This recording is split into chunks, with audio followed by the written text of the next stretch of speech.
Hello everyone and welcome to this video. So this is exactly how I built an organic and ad strategy to build a six-figure coaching business, okay? And this is what has allowed a lot of my clients to do a six-figure yearly run rate with their business, sometimes multi-six figures, sometimes even up to close seven figures. And I'm gonna show you guys exactly how you can do this, okay? So if you're still picking one or the other, that's why your calendar stays empty, and the real engine is when both work in kind of a synchronous way, right? So not just picking organic or not just picking ads, but doing it in a way where you're using both in the most efficient way. So the truth about my booked out calendar is I first warm people up with content. I build trust. I have the social proof. I allow them to visit my profile on Instagram and go through all of those different modes and touch points. So by the time they get to the call, they're already warm. And obviously you can reach more with ads, right? Because when you build a really good organic foundation, that's going to be your fuel for amazing ads and amazing creatives constantly, okay? Whether that's cold ads to a brand new audience, or if you are new in kind of the ad space, obviously there's ads that go to a cold audience, right? To brand new people. And then there's also retargeting ads where if people visit your profile on Instagram, Meta will collect all of those data points. Meta, which is Facebook and Instagram, will remember all of the people that visited your profile on Instagram, and you can retarget specifically the people that have already seen you, and that can warm them up even faster, okay? And this can obviously result in sometimes you have a slow month, right? Sometimes your organic doesn't work. Sometimes your ads aren't performing, but because you always have those ads running, you always got cash flow in those slow months, right? And that's going to allow you to be abundant. You're not going to have to do crazy guarantees. You're not going to have to beg for people to buy from you. And that's going to be not only putting you in a really good mental space, but also give you the freedom in your mind to do things that move the needle forward and build you further leverage. So the simple formula that changed everything for me was doing organic that warms your audience. So this includes stories, this includes reels, this includes, emails is considered, I guess, organic. You're not running ads, right? And this is going to build trust and authority with your audience. The ads will simply amplify your best performing ad organic content, right? And you can obviously test the different variations of this, but let me just have an example. So let's say you, over the past 90 days of your content, one specific video outperformed the rest. If that specific video still targets your ICP, your ideal customer avatar, or profile, then you can actually leverage that as an ad, right? Sometimes you might have to tinker with the message, right, to make sure the ad actually targets the exact person that you want to help, and then you can create variations of it, and you can split test them. Now on Meta, you can also see exactly how many followers you get with your profile visit ads, and that's going to allow you to get book calls in your calendar and create consistent clients every single month, which is epic. So this is the organic foundation that I follow, and this is super, super critical. So your organic foundation there's different types of content, right? So there's S pillars, I call them. People buy from people, show your face, show your proof, show your process, right? If people see your face, but they don't see proof or your process, then they're not going to buy from you. If people see your proof and your process, but they don't see your personality, they still might not buy from you, right? So that's why we've got these different pillars. And as you can tell on here, share, which is your story, your goals, what you want to achieve in life. That's the biggest. That's your personality. Solve, which is belief shifting content that changes people's beliefs around their problems, is the second biggest bucket. The least biggest bucket is sell, right? We don't want to constantly sell. We want to sell sparingly, and we want to do it in a very direct way. So we don't want to do it like constantly every day in a very soft way. We just want to do once a week. Hey, do you want to work with me? Right? And supply, what supply means is call to actions, right? If you, let's say, post a piece of share content and you share an asset at the end of it, that would be considered a supply piece of content that is share, okay? And you're going to obviously switch it up between these. Some of you guys will already have quite a big audience, and you're growing quite rapidly, and you don't really need to grow. You don't need to post share content. Maybe you want to put more effort into solve. You want to educate your audience more, okay? Your rhythm is every single day you want to post a reel, right? Long form, meaning YouTube mainly once a week, and once a week, I mainly do it on a Monday, a direct call to action to work with you. And every post ends with a call to action, right? Follow and comment X for a resource. So technically every single piece of content is supply, right? But because you're putting it in the caption. But what I mean by supply is you physically saying in the video, hey, comment this keyword, right? Because I don't understand why people don't do this, but I think in every single piece of content, you should have a call to action for them to get a resource, because it's free engagement if people comment, and it also is free, exposure to get people further in your funnel. So the next thing is your paid ads machine. How do you actually set this up in the most efficient way possible, right? Ads multiply winners. They don't repair weak content, right? You can obviously from the get-go, like let's say you don't have any organic, you can start posting ads from day one. You're just not going to have as much data, and you're probably going to burn through a lot of cash. So I would always recommend testing organic first, just doing that, seeing if you're getting some winners from there, and then use that as ad strategies. Your offer ladder. So this is the way you ascend people into working with you. First, get people to watch your free YouTube videos. The best way to build your email list and also to build your list of people that are actually warm, okay? The second is a low friction nano offer. You'll sell this on an offer document. 1 week per month, 2 weeks per month, you'll open up spots during the second portion of the month to get people to work with you at a discounted rate for like 4 weeks, for 30 days, to test how it is to work with you.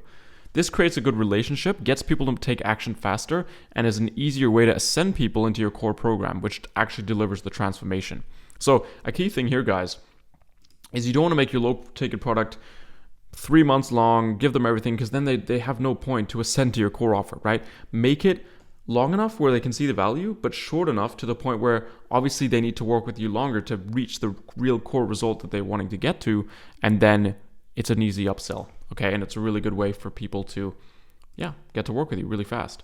So a budget in terms of ad spend is I would use 10 to 20% of your profits from the previous month back into ads, right?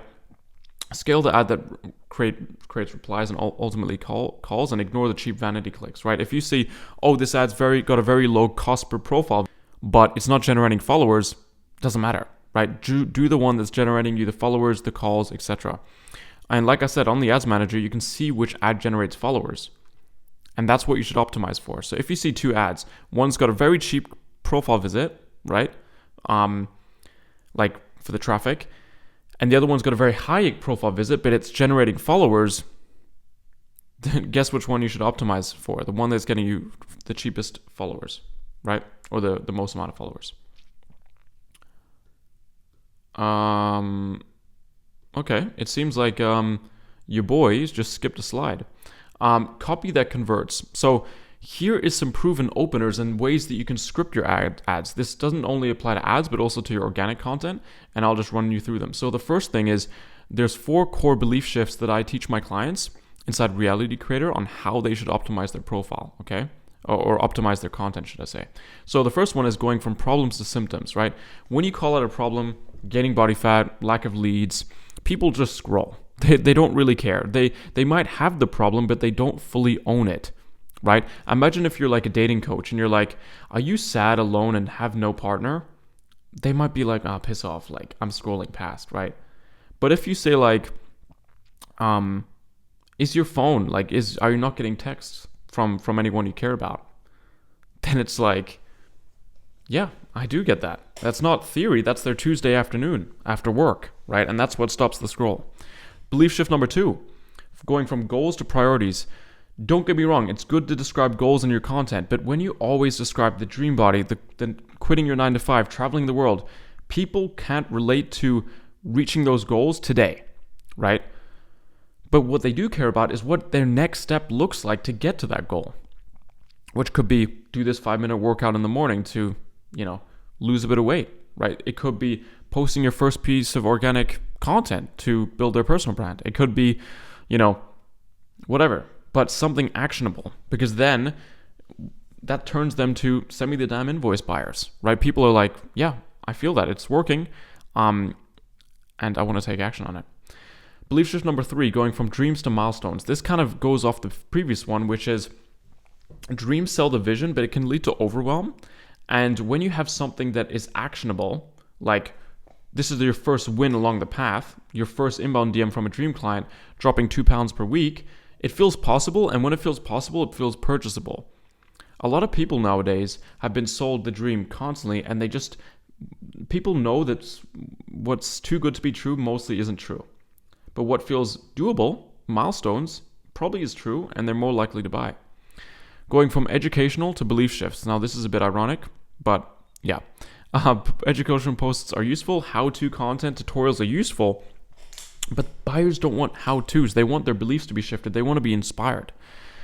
Instead of saying, I actually forgot to write it in. Instead of saying like, this is the best script you should use to close people on your sales calls, say close rates are determined by authority built pre-call. It's a belief shift. It's not just how to do something, it's changing their perspective. Education teaches belief shifts transform their perspective, and that's what matters. Okay? When you go to a mall and people are selling you little salami slices or bits of cheese and you can taste test, do you ever actually buy the product? No, you're just given a taste of it. Sure, you like it. But for me personally, I've never felt the urge to pay for it, because what is free isn't valued, but belief shifts, it lingers, right? It lingers for a while. If people have a transformative effect on you, that will linger with you, and they will start to adopt. You basically impregnate them with your ideas, and that's what is extremely powerful. So, little thing. If you DM me the word bot, I'll send you my Reality Shifter AI bot that will literally, you can paste in your scripts and it will shift beliefs for you. It's insane. Based off not only those 4 that I told you on this video, but 10 other fundamental things to gaining attention and shifting beliefs, which is epic. So DM me, I'll personally reach out to you and give it to you. So let's continue. The numbers that will keep you sane. So these are average metrics for your coaching business, right? And when you run ads. If you're B2C, so if you're like a dating coach, a fitness coach, someone that just serves normal people, then this is what your profile visit should look like roughly: 25 cents, $1 to $3. Qualified followers, $3 to $10. Conversation, $6 to $20. Book call, $40 to $100. And closing rate, $20 to $50. B2B, so someone that is like me, I'm a business coach helping other business owners. It'll be just pretty much double, pretty much higher, right? And this is what you should take as a rule of thumb. This isn't your Bible, but this is something that can give you a little bit of an idea. If yours like way, way off, then obviously you know you need to change something. But the main thing is the numbers do vary from industry massively, okay? And at the end of the day, the main thing you need to look at is, am I profitable, right? If I write down and track everything, am I making a return on ad spend every month? And keep in mind, this is a snowball effect, right? Because the people that follow you, let's say 2 months ago, might buy this month. So sometimes it will take time to really see the true return on ad spend. But I wanted to give you guys a little bit of actual data that you guys can follow. So does this work? Hell yeah, right? This is Jay getting to 150K in sales. He made 80K that month, but he made 20,000 pounds that week. Yip, who had like 400 followers at the time, he did cold outreach along with some simple ads, and he actually closed a client and made 8K in the past month, starting completely from scratch. Paul hit 10K. I think her name, this is from Rashed. She hit like 8K in sales, $260 in a week, and this is a legendary one. This is very recent, that's why I'm putting it here. Daniel hit 14K in 2 weeks, and he put $500 in ads, so he had a 25x on cash return, which is absolutely insane. He made 23K that month, and it was pretty epic. And these are the biggest mistakes that these people avoided, right? They didn't treat ads like an ATM, right? They didn't expect, okay, I'm going to put money in, I'm going to immediately get it out, right? Ads amplify what works. They don't fix broken offers, okay? Right? So ads isn't going to be something that just prints you money out of thin air. You have to have a proven offer. You have to have your messaging in place. They also had one core offer. They didn't have tons of different upsells and downsells, because confusing positioning kills conversations faster than bad ads, which is extremely important. Every single piece of content had a call to action to get them deeper in the funnel. They didn't chase cheap leads. They focused on quality conversations. I think Daniel told me he had like 16 leads that month. He closed 7 of them and made 23K, which is insane, right? He didn't focus on massive amount of leads. He focused on the right ones that would actually buy. Changing 5 variables, right? Don't change a bunch of things constantly with your ads. Test one, see if it works, take the actionable data, and then implement it. Okay? So don't pick a side with organic or paid. Use both. Use it like a synergy, okay? Because organic X ads equals scale. I hope this was extremely valuable for you guys. If you have any questions about this, please comment. And also don't forget to DM me on Instagram for the bot. Please subscribe. I would really appreciate it. If you want to join my program where I can help you implement this, because I do, full transparency, I do help coaches implement this, DM me the word join on Instagram to apply to join Reality Creatr. And yeah, we can see if we're a good fit. So other than that, guys, see you guys in the next video, and peace.